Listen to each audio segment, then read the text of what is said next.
What's up, YouTube? It is your boy JB, and we are here today with the review for The Oval. This is season 3, episode 7. The episode was titled Whole Patrol. That is an interesting name of the title, but hey, that's the name of the episode. Alright, you guys, so before we get into this review, if you guys are watching this video or any other on the channel and you guys are not yet subscribed to the channel, then I'm going to need you guys to do me a big, huge favor and stop taking me out on this date. Hit that subscribe button, hit the like button, turn your notifications on, share the video, and you guys, with that out of the way, without further ado, let's discuss The Oval on BET. You guys, so this episode, it picked up literally where the last one left off, was with the fight between Kyle and between Sharon, right? You guys remember Sharon pulled the gun on Kyle at the end of last week's episode. Kyle is sitting there telling Sharon that she doesn't know how to use a gun. I'm like, do you want to find out? Like, I mean, that's what I would have said to him. You want to find out if I know how to use this gun? So Sharon tries to call the police, right? So when she picks up the phone, she calls the police. The police do answer the phone, but she's not on the phone long enough before Kyle turns, scrambles it basically, right? So that way she can't use it. So then Kyle tries to walk up towards Sharon. Sharon popped Kyle. I was like, yeah, Sharon, that's good. You popped him. So he fell to the ground, right? So Sharon was on her way to run out of the door, but as she's getting ready to run out, he grabs her by the leg, and, they have a little bit of a tussle at this point. So then we see Lily. So Lily, you guys remember, Lily was over at the White House, and she was, dealing with Victoria. So she's bought some dresses for Victoria. Victoria is telling Lily that she needs these dresses because she'll be meeting with who is she meeting with? The second lady, right? The vice president's wife. Victoria had the nerve, the gall, and the audacity to call the second lady a bitch. I would have said it takes one to know one, huh? So then, Lily is telling her, well, that's not what I heard about the woman, right? So then Victoria starts talking about her approval rating. I guess the second lady has a higher approval rating than Victoria does. Not surprising at all. I mean, Victoria is a terrible human being. Let's keep it real, right? So Lily is telling her, maybe her approval rating can go up. I did not realize that this show is only a month into the presidency. That is interesting. Season 1, we spent the whole season, all of season 1, we were on day 1 and day 2. When in the hell did we get to day 30 days in the White House? But hey, we're a month in. So let's pause here, you guys, and we're gonna keep going. So then we see Bobby. So Bobby is roaming through the hallways. And I'm sitting here thinking to myself, when it comes to Bobby, like, I know that if Donald runs into him, Donald knows what Bobby looks like. If Kyle were to run into Bobby, Kyle knows what Bobby looks like. So Bobby couldn't have, yes, you may have on his Secret Service getup, but you're not, stealth. You're not stealth. Like, people know who you are. So he walks into the kitchen where Richard is, right? And Richard's like, Bobby, is that you? So Bobby and Richard know each other. We don't know how they know each other, but they know each other nonetheless, right? So then he pretends like he's working for Sam. So, Richard is asking him how was Sam as a boss. He can't tell, and I'm like, Richard, you can't tell that he's lying? Okay, I guess. Let's pause here, you guys, and move forward.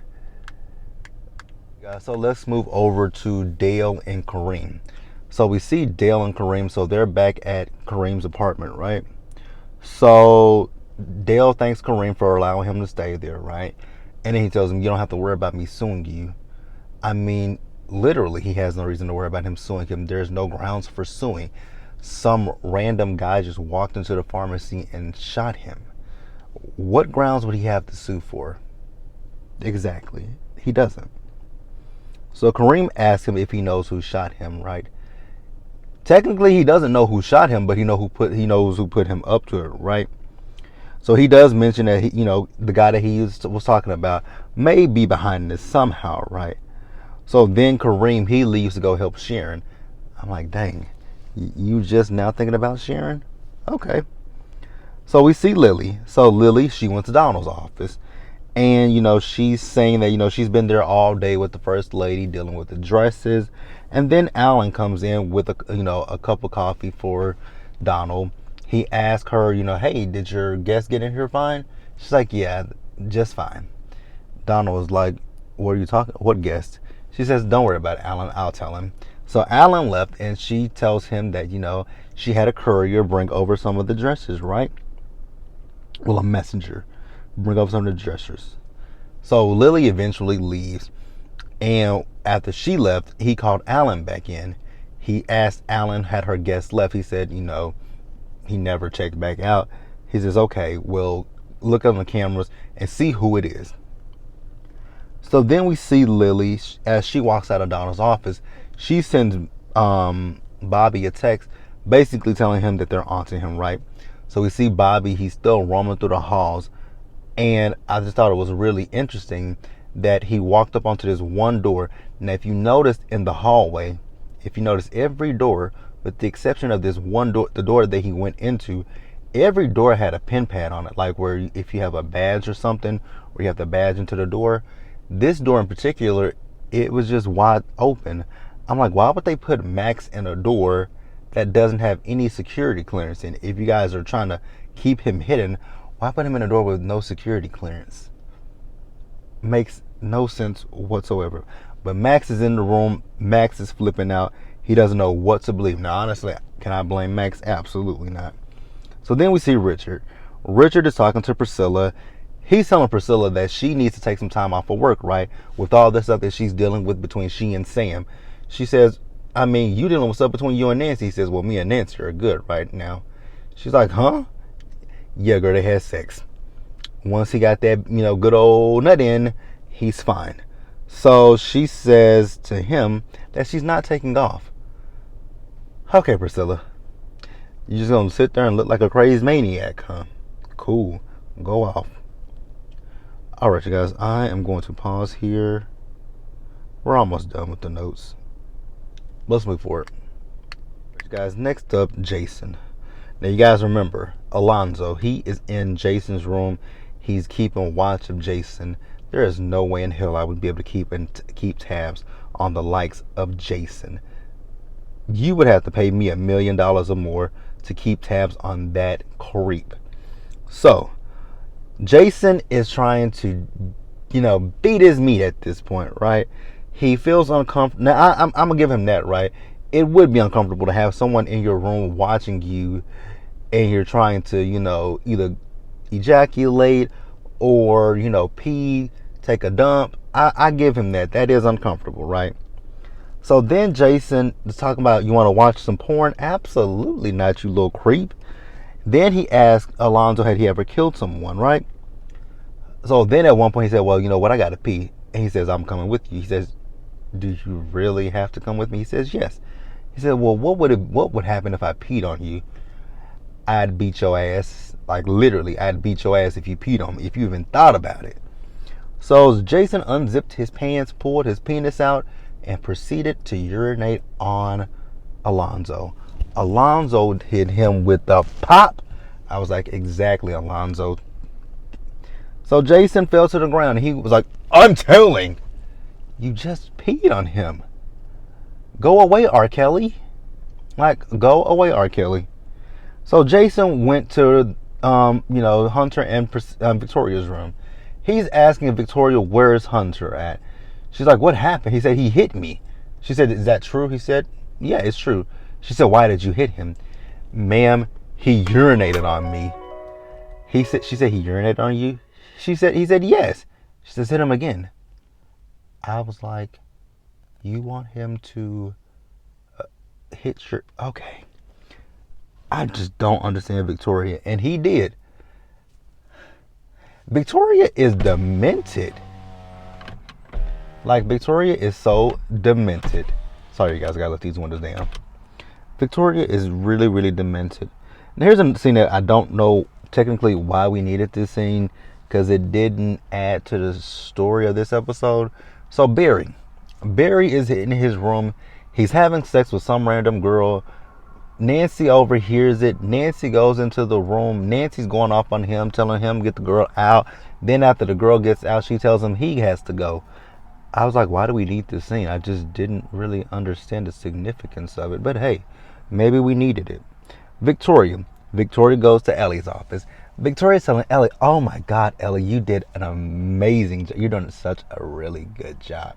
I was like, thank you. I appreciate that. She's like, bitch, do you not understand what sarcasm is? I was like, Ellie, you actually kind of stepped into that one. You stepped into that one, right? So Victoria telling her, like, on the news, they're still talking about this attempted assassination. And they're believing everything that Diane said about you. You ain't put out not one fire. But Ellie is over here, patting herself on the back. And Victoria's like, you dumb bitch. So then Victoria talks about how she wants to unlive Ellie in the most painful way. I'm like, for you to not like Hunter, for you to have this disdain for Hunter, why do you care about Ellie sleeping with Hunter? I just don't understand why she's so fixated on that. I don't understand it. But we're going to move forward, you guys. And I think we're going to get to the point of wrapping up the episode. Yes, we are. So we see Donald. So Donald's talking to Hunter. And Hunter is asking Donald if they found the person who attempted the assassination on him. At this point, they have yet to find that person. I'm still stuck on stupid right here, right? I thought, he did say that. Because I was just about to say, they thought they caught the person, but then the person got away. Here's a question I have for, if this is a Secret Service, how in the hell did someone who attempted to take out the president manage to slip away from the Secret Service? Because when it comes to the Secret Service, you do have your Secret Service, you do have your, you do have your secret, I know with the Secret Service agents, you have your Secret Service agents that are, in their black suits. But you do also have Secret Service agents that are dressed as civilians. So that way, yes, you can see them, but then you also have one in the cut. And I know this from personal experience because I met former President Bill Clinton. I met him in 2008. He came to my college. He was campaigning for President Obama. Was it him or Hillary? No, it was just him. He came to my college. And we saw that, like, we literally saw the actual Secret Service, and we were looking around. We were like, "There's got to be he had a whole detail of Secret Service around him." But we were like, there has to be other. We were like, there have to be other Secret Service, sitting around that we just don't know. And I think there were. So, he's still talking about taking out Victoria's father. And Donald says he has some news yet. He says he has some news not to take. He says he has some news that things are not. Things are looking dire and very bleak with Victoria's father, right? So it could be any day now at this point. And then we talk about that once Victoria's father passes away, that he should get closer to the Whitmores. And I'm like, who in the hell are the Whitmores? So I guess the Whitmores are the vice president as well as his wife, right? I guess Hunter doesn't really care for his vice president. I don't know, and I don't really care. So Donald, he leaves, right? And then Kyle calls. So Kyle is letting Donald, not Donald, but Hunter know he's 15 minutes away from the White House. So then we see Victoria. Victoria walks into Alan, right? He's getting ready to leave for the night. And she's asking him, is he going to handle their problem? He tells her no. He asks her, why are you doing this, right? He's like, are you okay with abuse? She's like, no, I'm not. But then she goes one step further. She's telling him she wants him to unlive Ellie. I'm like, oh my God, Victoria, what is your issue? Like, I'm just still trying to figure out why Victoria has this animosity towards Ellie. Is Ellie my favorite person? No, but I just don't understand why Victoria feels this innate sense of this innate ability. I don't understand why she wants to, just, I don't understand it. I can't even put it into words right about now. Sorry, you guys. There's this guy that's walking around the park that's kind of not freaking me out, but he's walking in a circle. Maybe he's getting some exercise. I'm gonna leave him alone. I'm gonna leave Grandpa alone. Where we at? Now, mind you, Victoria's having this whole ass conversation with Alan, and Sam is right there in front of her. I was just like, oh my God, really? So Sam didn't hear any of this? And he didn't. I don't know how Sam didn't hear that conversation, but he didn't hear that conversation. So Victoria then asks Sam, how does his wife know her father?